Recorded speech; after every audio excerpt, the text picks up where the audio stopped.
Richard से कहता है कि हमें जल्दी से जल्दी इस जीव के बारे में जितनी जानकारी हो सके पता लगा के बताओ। तब रिचर्ड कहता है कि हम अपनी पूरी कोशिश कर रहे हैं और हम जल्दी ही अपना अगला कदम उठाने वाले हैं। यानी कि ये लोग इस जीव के शरीर को फाड़ने वाले हैं और देखने वाले हैं कि इसके शरीर के अंदर और क्या क्या है। लेकिन जब रॉबर्ट इस बात को सुनता है तो उसे ये बात बिल्कुल भी पसंद नहीं आती और वो इसका विरोध करता है। लेकिन रॉबर्ट की बात कोई नहीं सुनता और वो निर्णय कर लेते हैं कि वो बहुत ही जल्द इस जीव के शरीर को काट देंगे। और इस बात को सुनने के बाद अगर कोई सबसे ज्यादा परेशान होता है तो वो होती है इलाइजा। इसीलिए वो घर जाते ही इस जीव को यहाँ से बाहर निकालने की योजना बनाने लगती है और इसी सिलसिले में वो मिलती है गिल्स से और कहती है कि मुझे तुम्हारी मदद चाहिए, मुझे उसे बाहर निकालना है क्योंकि वो बहुत ही अनोखा है और जितना अच्छा मैं उसके साथ महसूस करती हूँ और किसी के साथ महसूस नहीं करती। और गिल्स ने आज से पहले इलाइजा को इतना परेशान पहले कभी नहीं देखा, इसीलिए वो उसकी मदद करने के लिए मान जाता है। तभी दूसरी तरफ हम रॉबर्ट को देखते हैं जो दोबारा अपने सीनियर से मिलने आया है क्योंकि वो भी बहुत परेशान है। और जब वो सारी बातें अपने सीनियर को बताता है तब उसका सीनियर कहता है कि हमारे पास बस एक ही रास्ता है उस जीव की मदद करने का, कि हम उसे एक आसान मौत दे दें, वरना जब वो लोग उस पे शोध करेंगे तो उसे बहुत ही ज्यादा दर्द होगा। और रॉबर्ट भी ये बात मान जाता है। लेकिन रॉबर्ट एक आखिरी कोशिश करने के लिए पहुंचता है रिचर्ड के पास और उसे सारी बातें बताता है कि ये ठीक नहीं कि हम एक जीव को ऐसे तड़पाएं और उसे मारें। लेकिन ये सारी बातें सुनने के बाद भी रिचर्ड नहीं मानता और कहता है कि हम तो अपना शोध करके ही रहेंगे। और ये बातें चली रही होती हैं, तभी रॉबर्ट रिचर्ड के कमरे में लगे हुए सारे वीडियोज को देखता है और ये सारी वीडियोज लाइव आ रही होती हैं और ये कैमरा फुटेज होता है। और रॉबर्ट वहाँ पे देखता है कि लेबोरेटरी के कैमरे के साथ कुछ हरकत हो रही है और वो समझ जाता है कि उस कमरे में कोई ना कोई तो घुसा है, इसीलिए वो वहाँ से निकल आता है। तभी हम जिल्डा को देखते हैं जो कि चारों तरफ इलाइजा को ढूंढ रही है। फिर हमें इलाइजा नजर आती है जो कि लेबोरेटरी में पहुंच चुकी है और वो उस जीव को बाहर निकालने की कोशिश कर रही है और अब वो उसकी जंजीरें खोलना चाहती है, लेकिन बहुत कोशिश करती है, वो जंजीरें नहीं खुलती। तभी वहाँ पे डॉक्टर रॉबर्ट आ जाता है और वो उसे कुछ चाबियां देता है और कहता है कि इन चाबियों से ये जंजीरें खुल जाएंगी। और रॉबर्ट इलाइजा की मदद इसलिए कर रहा है क्योंकि वो नहीं चाहता कि इस जीव को कोई मारे। तभी हम दूसरी तरफ गाइल्स को देखते हैं जो कि लॉन्ड्री की गाड़ी लेकर के दरवाजे तक आ चुका है। तभी इस गाड़ी को रिचर्ड देख लेता है और वो पूछता है कि क्या आज लॉन्ड्री की गाड़ी आने वाली थी। तब उसे बताया जाता है कि नहीं। फिर उसे शक हो जाता है और वो भागता है दरवाजे की तरफ। तब तक इलाइजा उस जीव को लेकर के बाहर निकल चुकी होती है। फिर बाहर उसे जिल्डा मिलती है और जिल्डा उसे मना करती है और कहती है कि ऐसा मत करो, लेकिन इलाइजा उसकी बात नहीं मानती और वो उस जीव को लॉन्ड्री के डब्बे में डाल करके यहाँ से बाहर निकलने लगती है। लेकिन यहाँ से बाहर निकलना बहुत ही मुश्किल है, इसीलिए रॉबर्ट यहाँ पे इलाइजा की मदद करता है और उसे बाहर गाड़ी तक पहुँचा देता है। फिर इलाइजा उस जीव को लेकर के गाड़ी में बैठ जाती है और यहाँ से बाहर निकल जाती है। तभी वहाँ पे रिचर्ड पहुँच जाता है और उस गाड़ी पे अंधाधुंध गोलियां चलाने लगता है। और जब गाड़ी यहाँ से बाहर निकल जाती है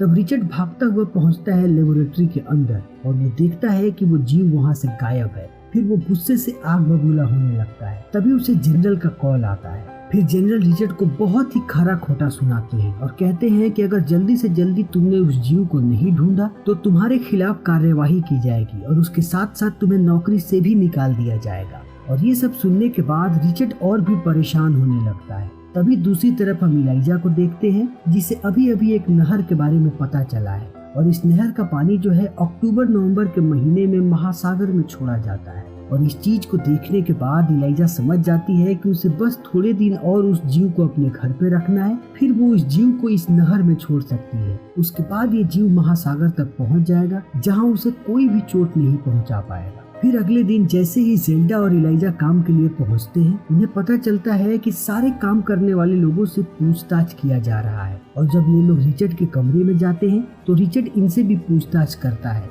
लेकिन जब वो इनकी हाजिरी देखता है तो उसे पता चलता है कि ये लोग बहुत पहले यहाँ पे आ चुके थे, इसीलिए वो इन दोनों पे शक नहीं करता और इन्हें जाने देता है। तभी दूसरी तरफ हम उस जीव को देखते हैं जो कि इलाइजा के घर में घूम रहा है और वो घूमते घूमते पहुंच जाता है गाइल्स के पास जहाँ पे उसकी बिल्ली घूम रही होती है और ये जीव उसकी बिल्ली को मार के खाने लगता है। फिर जैसे ही गिल्स इस दृश्य को देखता है वो बहुत ही ज्यादा डर जाता है और गिल्स से ज्यादा डर जाता है ये जीव और यहाँ से भागने लगता है और भागते भागते वो गिल्स को जख्मी कर देता है। फिर हम इलाइजा को देखते हैं जिसके पास डॉक्टर रॉबर्ट आते हैं और उसे कुछ दवाइयाँ देते हैं और कहते हैं कि जितना जल्दी हो सके उस जीव को पानी में छोड़ दो, क्योंकि उसके लिए बाहर रहना बिल्कुल भी खतरे से खाली नहीं है। और इलाइजा बताती है कि उसने पूरी प्लानिंग कर रखी है। तभी एक लड़की इलाइजा को बताती है कि उसके लिए एक अर्जेंट कॉल आया है और ये कॉल होता है गिल्स का। इसीलिए इलाइजा घर पहुंचती है और वो देखती है कि गिल्स घायल हुआ पड़ा है और गिल्स बताता है कि मुझे घायल करने के बाद वो जीव इस घर से बाहर भाग गया, जिसे सुन के इलाइजा परेशान हो जाती है और वो बाहर उसे ढूंढने के लिए निकलती है। तभी वो देखती है कि दीवारों पे खून के धब्बे हैं और इन निशान को देख करके साफ साफ पता चल रहा है कि ये हाथों के निशान है उस जीव के, और ये खून उसकी हाथों पे इसलिए लगा है क्योंकि उसने गिल्स को जख्मी कर दिया था और गिल्स के खून उसके हाथों पे लग गए। फिर इलाइजा उन खून के धब्बों का पीछा करने लगती है और थोड़ी ही देर में वो जीव को ढूंढ लेती है और उसे घर वापस लाती है और उसे इशारों इशारों में समझाती है कि जानवरों को खाया नहीं जाता बल्कि उनसे प्यार किया जाता है। इसीलिए ये जीव अब बिल्लियों से प्यार करने लगता है और उनके साथ खेलने लगता है, ना कि उन्हें मारता है। और बिल्लियों से खेलने के बाद वो देखता है कि गाइल्स जख्मी हुआ पड़ा है, इसीलिए वो गाइल्स के पास जाता है और उसके सर पे अपना हाथ रखता है और गाइल्स का हाथ अपने सर पे रखता है और इतना करते ही उसके शरीर से कुछ रोशनी निकलने लगती है। ऐसा लगता है जैसे उसके पूरे शरीर पे बत्तियां जल रही हैं। उसके बाद वो अपना हाथ गाइल्स के जख्म पे रखता है। फिर अगली सुबह जब गाइल्स उठता है और अपने आप को आईने में देखता है तो उसे पता चलता है कि उसके सर पे बहुत सारे नए बाल आ चुके हैं जो कि पहले झड़ चुके थे। तभी वो अपने हाथ की पट्टियां हटाता है और देखता है कि वहाँ का जख्म भी ठीक हो चुका है और फिर उसे एहसास होता है कि ये जादू किया है उस जीव ने।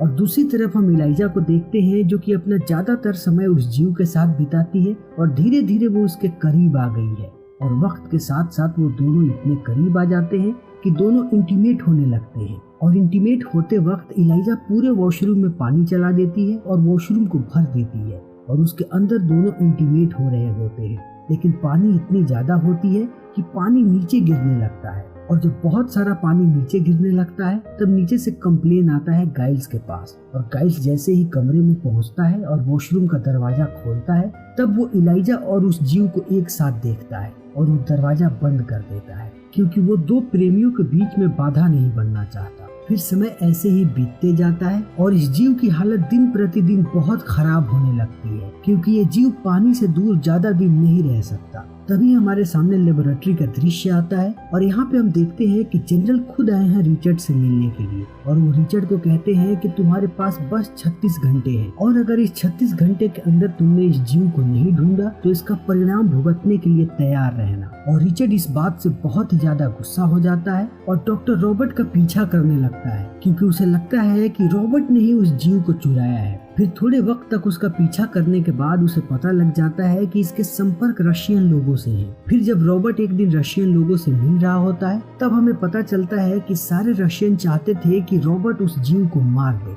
लेकिन रॉबर्ट ने ऐसा नहीं किया, इसीलिए वो इस पे गुस्सा है, इसीलिए वो रॉबर्ट पे गोली भी चलाते हैं। तभी वहाँ पे रिचर्ड आता है और वो बाकी रशियन लोगों को मार देता है। फिर रॉबर्ट को पकड़ लेता है। रॉबर्ट पहले से ही घायल होता है। उसके बाद रिचर्ड उसे बहुत ही ज्यादा टॉर्चर करने लगता है और उसे इतना टॉर्चर करता है कि अंत में रॉबर्ट को बताना पड़ता है कि इलाइजा नाम की एक लड़की ने उस जीव को चुराया है जो कि गूंगी है और उसकी मदद एक काली औरत ने की है जिसका नाम है जिल्डा। और इस बात को सुनते ही रिचर्ड पहुंचता है जिल्डा के घर पे, लेकिन रिचर्ड को वहाँ पे वो जीव नहीं मिलता, इसीलिए वो इलाइजा के घर की तरफ निकल पड़ता है। तभी जिल्डा इलाइजा को कॉल कर देती है और बताती है कि रिचर्ड तुम्हारे घर पे पहुंचने वाला है। और ये बात सुनते ही इलाइजा उस जीव को लेकर के वहाँ से बाहर निकल जाती है। तभी रिचर्ड उसके घर पे पहुंचता है और वो जीव को बहुत ढूंढता है, लेकिन वो जीव उसे नहीं मिलता। तभी उसकी नजर पास के दीवार पे पड़ती है जहाँ पे इलाइजा ने इस बारे में सारी बातें लिख रखी होती हैं कि वो कब इस जीव को नहर में छोड़ने वाली है।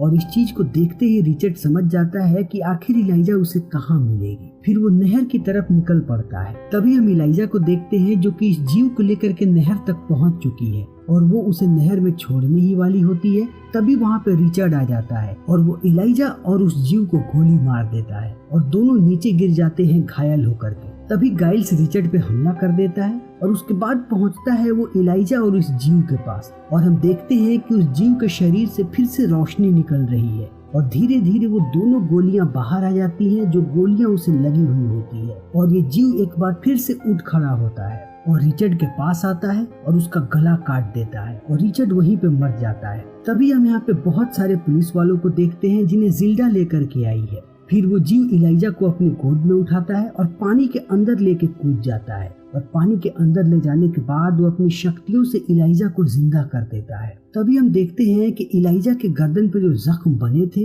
वो इसी जीव के शरीर की तरह हो जाते हैं और इसका मतलब ये होता है कि अब इलाइजा भी पानी के अंदर रह पाएगी और सांस ले पाएगी। फिर ये दोनों एक दूसरे के गले लगते हैं और ये फिल्म यहीं पे खत्म हो जाती है। इस पूरे फिल्म में दिखाया गया है कि इलाइजा पहले कितनी अकेली थी और वो एक इंसान होने के बाद भी इंसानों के बीच अपने आप को अकेला महसूस करती थी, क्योंकि उसके शरीर में कुछ कमियां थी जिसकी वजह से लोग उसे नहीं अपनाते थे। लेकिन दूसरे जीव एकदम निस्वार्थ होते हैं, वो इंसानों की तरह नहीं होते, वो इंसानों में भेदभाव नहीं करते। इसीलिए इलाइजा अब एक जीव के साथ है और वो इंसानों से ज्यादा खुश है इस जीव के साथ। और पूरी दुनिया में इस चीज को हर एक जगह देखा जाता है कि लोग बहुत सारे लोगों से भेदभाव करते हैं। कोई बोल नहीं सकता तो उससे भेदभाव, किसी का रंग काला है तो उससे भेदभाव, अमीरी का भेदभाव, गरीबी का भेदभाव, हर तरफ भेदभाव है। इसीलिए इंसान इंसान से दूर होता जा रहा है। लेकिन जानवरों की ये प्रवृत्ति नहीं है, वो एकदम निस्वार्थ होते हैं और इस पूरे फिल्म के दौरान निस्वार्थ की भावना दिखाने की कोशिश की गई है और ये भी बताने की कोशिश की गई है कि जो लोग निस्वार्थ होते हैं उनके लिए इस दुनिया में जिंदा रहना बहुत ही मुश्किल हो जाता है। जैसा कि उस जीव के साथ हुआ,